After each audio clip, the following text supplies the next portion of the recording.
Hello and welcome everyone to Season 2, Episode 1 of the Air Exchange. I am your host, Bruce Lorange, and I wanted to start by thanking all of you who helped to make Season 1 such a success. We had thousands of downloads showing there is a true interest in the intersection of the topics of air quality, clean air initiatives, healthy buildings, and filtration. And that's largely due to the pedigree and the expertise of the guests that we bring onto the show. And some good news for you, I have another such guest ready to have a conversation today. I'd like to introduce Sotirios Papathanasiou. I probably didn't pronounce that right, but welcome to the show, Sotirios. Thank you for having me. It's such an honor, Bruce, and I'm so happy to be the first episode of the Season 2. Well, thank you. We're very happy to have you. And maybe a good place to start is if you can share for our listeners a little bit about your background and how you came to be interested in the topic of air pollution, clean air initiatives, and then we'll get into some questions after that. Sure. I always had a passion about the environment. However, my background, let's say the university background, is from electronic engineering perspective, like sensor and technology, how it can help us. So around 2014, I decided that why not merge those two passions of mine, like technology and environment, in one thing, and See the Air came into the picture, where I tried to discuss the fact that we cannot perceive most of the air pollutants out there, and air quality is very important for every individual in this planet. And technology can help us see the pollutants that they are, surrounding us due to various reasons, right? Depending where you are, indoors, outdoors, the country, and so on. Well, great. Well, actually, speaking of See the Air, and I did this morning sign up for your email list on your weblog. So maybe you can share with our audience what See the Air is and how that came to be, maybe the type of topics that you discuss on your weblog, and any insights or like feedback. How is your audience responding to the topics that you share? Sure. So immediately I started with a blog back then because I thought it was really important to share my passion with other people. And through my eyes, they will be able to learn more about air quality, air pollution, etc. So right now, most of the articles that I write, they are related to air quality, air pollution. Sometimes I do review some products, just because we need the technology to see and quantify how much air pollution, let's say, is there, and help normal people understand the technology, but also understand the problem and what they have to do in order to overcome the issues, which is very important. Well, so based on some of the content you've shared, is there any particular topic that has gotten more interest or more feedback from your audience? Yes, so every year I do a review of what was successful during that year, right? So at the end of the year I will publish a year-round review. And you will see that two particular posts stand out every time. One of which is a comparison of different products for measuring air quality. And the other one has to do with indoor air quality and the gases that we produce because we are humans, and some people, they do not know if those gases are toxic or not. So I have written an article explaining with detail about the chemistry behind those gases and also the effects on human health. Well, exciting, especially considering your current role. Maybe you can also share a little bit about, we know that you have a weblog and that you're trying to educate and share information with the public, but you also work in a technology related space as well. Maybe you can share a little bit about your current role and how that intersects with, the information you share on your weblog. Yeah, absolutely. So before joining my current role at Particles Plus, I used to work as a consultant for companies that they want to build air quality monitors, or even they want my opinion on standards for air quality.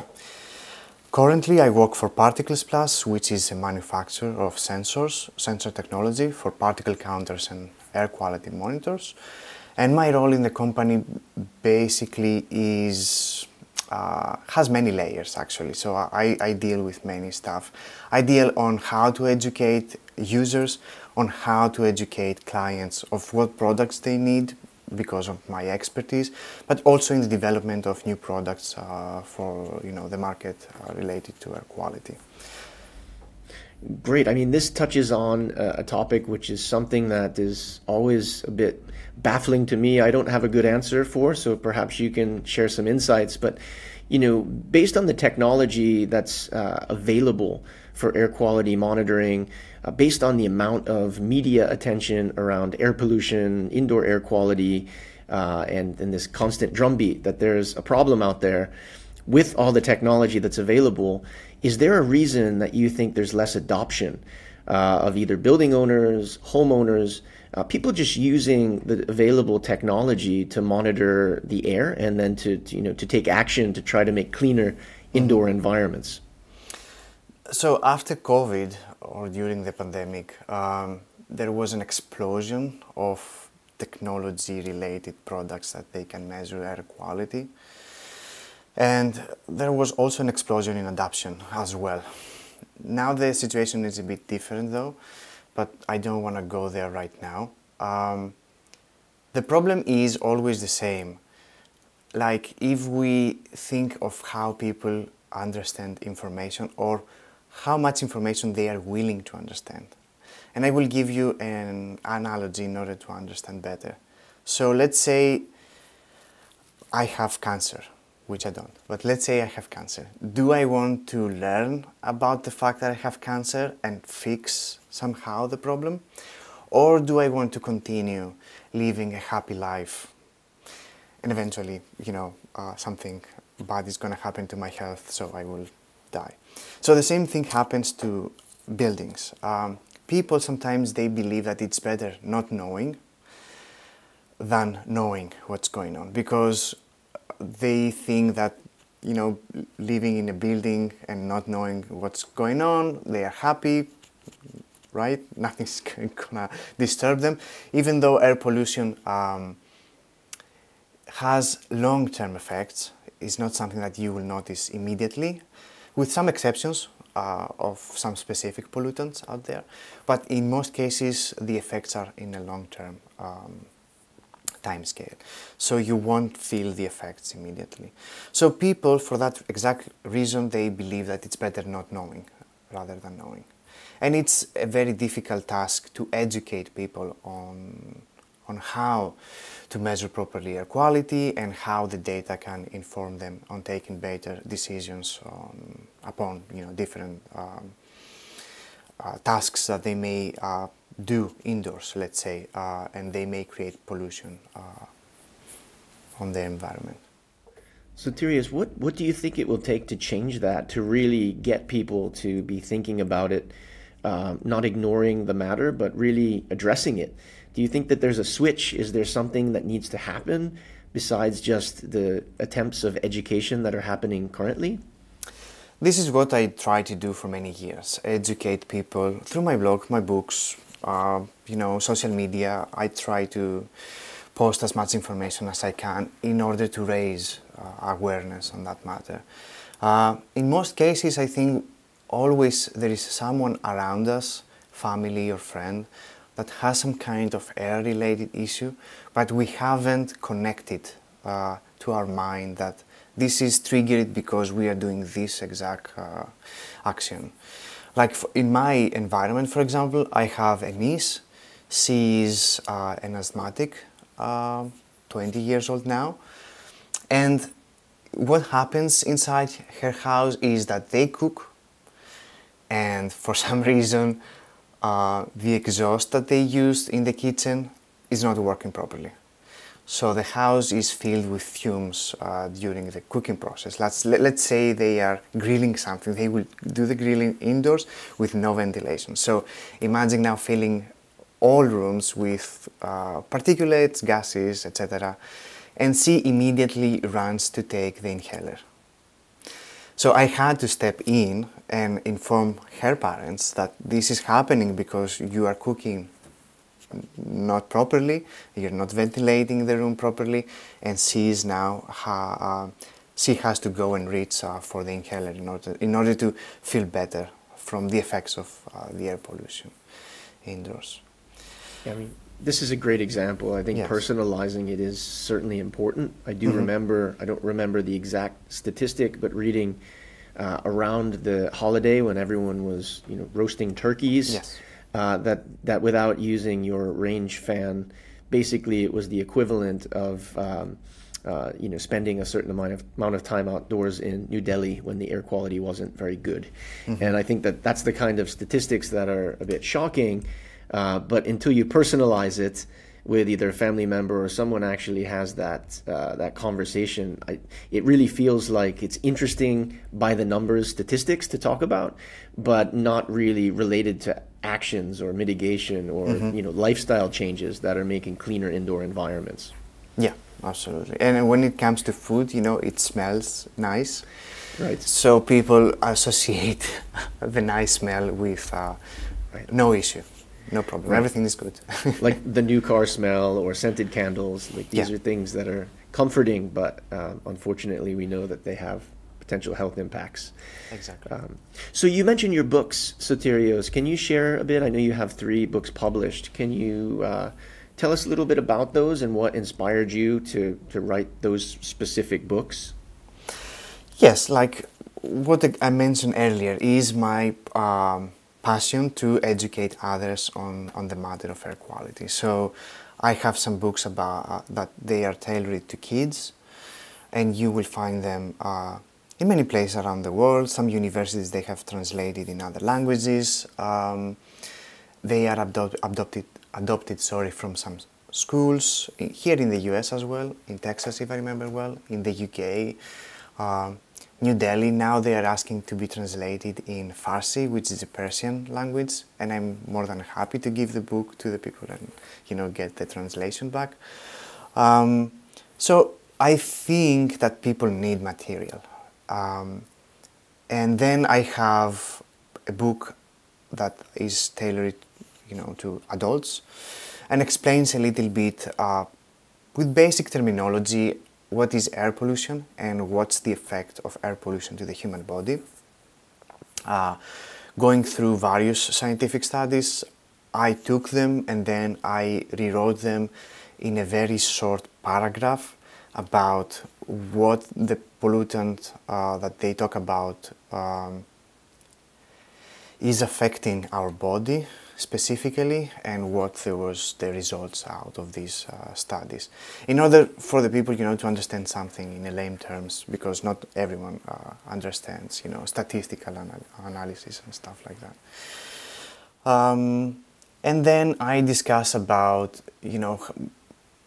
possible ways to mitigate pollution for urban environments, but also in indoor environments as well, especially in those countries that they still use fossil fuels to burn and to burn some kind of a material to cook or heat indoor environments.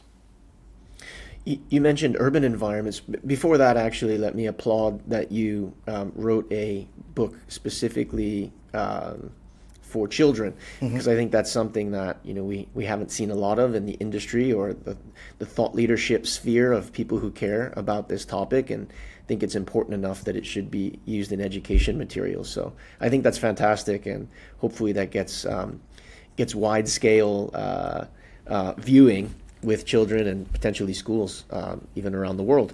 So congratulations on that. Thank you, thank you. And young minds are able to adapt or learn from the information that you are giving them, because at the moment they are not, let's say, have used to drive a car, or they have used to burn something in order to do something else. So they are open to new information in order to adapt their behavior in the future, which is more difficult with adults, where their behavior has already been established and it's more difficult to request changes over time. Yeah, I couldn't agree more. I think one of we hit on something earlier where you mentioned that some people really, easier to ignore that there's a problem and kind of live your life than to ask questions or try to understand or address the problem. There's this kind of apathy, like, oh, we know that buildings we are in may not be, the air we are breathing may not be that healthy, but there's no immediate response. Maybe in the future it's going to be bad for me, but it's hard to calculate and kind of think through.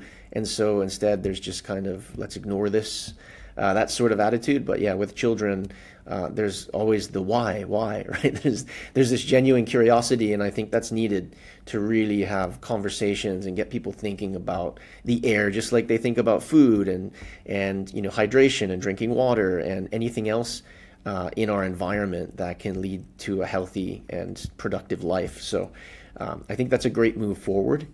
You did mention urban environments, and so to kind of switch to adults, I noted as well from your bio that you're a well building advisor.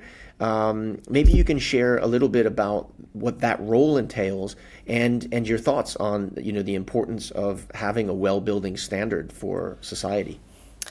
Yes, so I and some other clever people out there are able to share our knowledge with the Well Institute. So basically, during the year, we will arrange meetings where we will discuss specific subjects.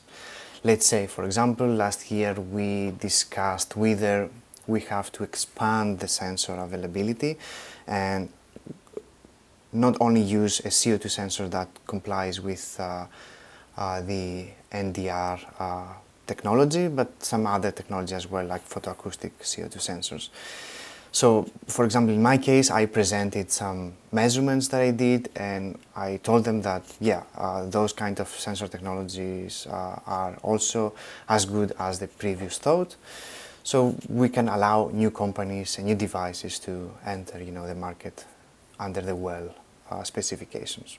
In some other cases, we will discuss about, indoor comfort related to the temperature and how different people perceive temperature in a different way. Like, I'm coming from Europe, and let me tell you that Americans have a lower threshold for temperature, especially in summer, where you will see them running the AC constantly.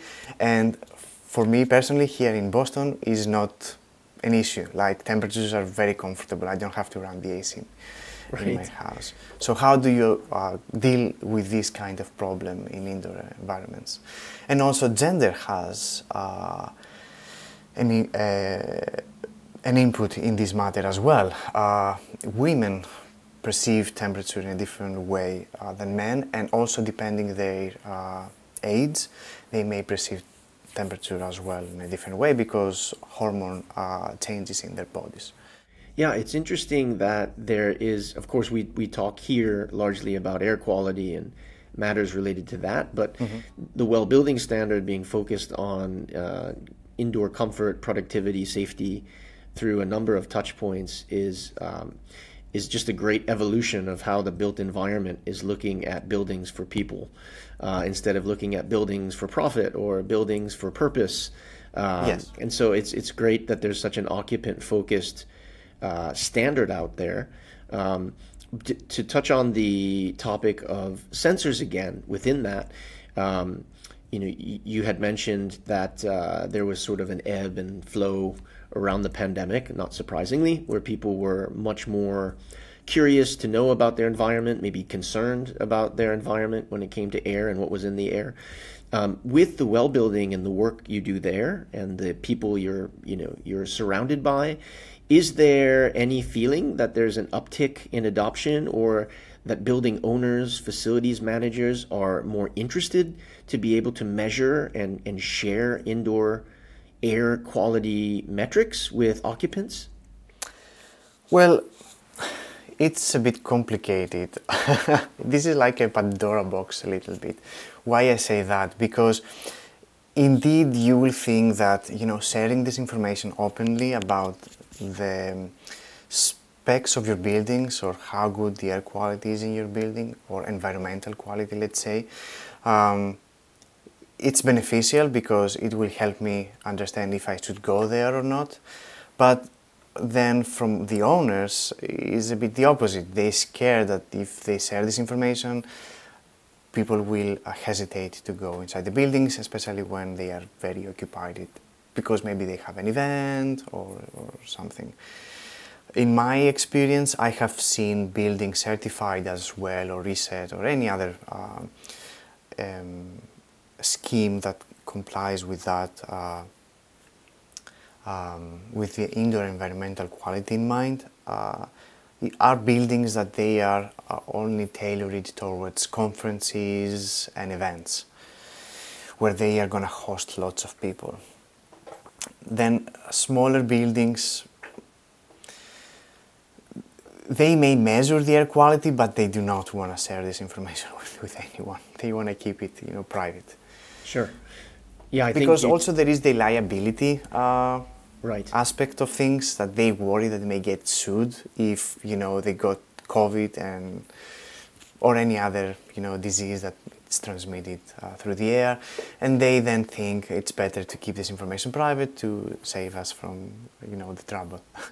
Yeah, that's what I'd hope to touch on, and certainly not solve in this discussion, because it's definitely understandable from two sides. One is we would certainly like to see that data is available, especially since there's so many low-cost sensors available. So anyway, if you want to, and many people do, you can bring in your own air quality measuring device into a building anyway. But I understand the competing concerns, priorities of a building owner with the liability that if an occupant or a visitor is exposed to poor air quality, then that can present legal issues. But that seems to me to be an important point to overcome somehow, so that we can get past. Basically, if there's a way for building owners, management companies, facilities managers to help drive as a, let's say, incentivizing factor to use or be in their building that the air quality is cleaner, I'm hoping that we're going to see more of that courage occurring, understanding there is legal concerns, which really, Sotirios, and again, we have only, like a half an hour, so I don't expect we can get too deep, but perhaps we'll continue the conversation after this episode. But, in considering how to help businesses, those who make the decisions around how to manage environments, indoor environments, is there anything on your radar, anything new related to legislation or standards that aren't just recommendations but enforceable standards that are moving us as a society closer to really prioritizing clean air in buildings? I was about to bring this subject in the conversation. So it doesn't matter now if the building owner wants to share the information publicly or not. I think what is needed is some kind of legislation that is going to require from buildings to have some kind of, monitoring or filtration procedures inside the building, whether they disclose this information with the public or not. I think this is the most important thing to think and focus about. And sure, for example, in Europe they are working on that. I don't think, though, we will see it anytime soon, maybe in 2 years or so. But what's happening at the same time is that as we are moving away from COVID, and when I say moving away from 2020, which was the date of COVID, and where we closed everything and everyone associated COVID with indoor environments, we have surpassed that period. Now we are living with COVID, and we are not thinking the same way as we used to think about it. Although we do see still cases of COVID, all over the world. I think people also tend to forget about the importance of air quality. And from the beginning, like when COVID started, I was telling everyone, don't associate air quality with COVID. They are the same thing, but they are also two different things.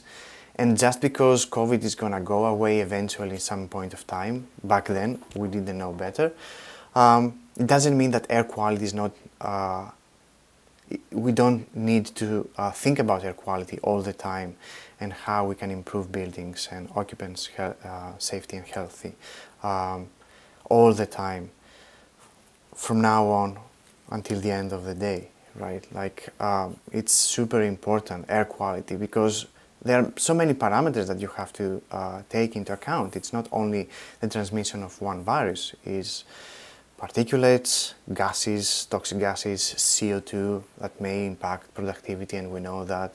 And then all of those parameters encompasses inside indoor environmental quality, where we have temperature, humidity, comfort, lighting, and other aspects which are also important, because again, we are indoor people. We spend most of our time indoors, even if we don't recognize it, because we think we just around for an hour outside, that we have done something more than, important than spending our time indoors. Right. Well, being from Europe and living in Boston now, is there anything that you think in the US as a country and kind of as a society we can learn from the way that Europe is approaching either standards or just the topic of air quality as part of environmental health? And I say this, by the way, because I did note in a recent LinkedIn post I know you had, I believe, mentioned as well, the European Union agreed to some new rules related to PM 2.5 and basically getting closer to aligning with the World Health Organization standards and cutting the current threshold for PM 2.5 in half, which is a great move. Do you think that efforts and the approaches that are happening around this topic in Europe can sort of help inform anything in the US? Well, actually, EPA was the first to announce back in February that they were lowering their PM 2.5 limits from 12 to 9 micrograms per cubic meter.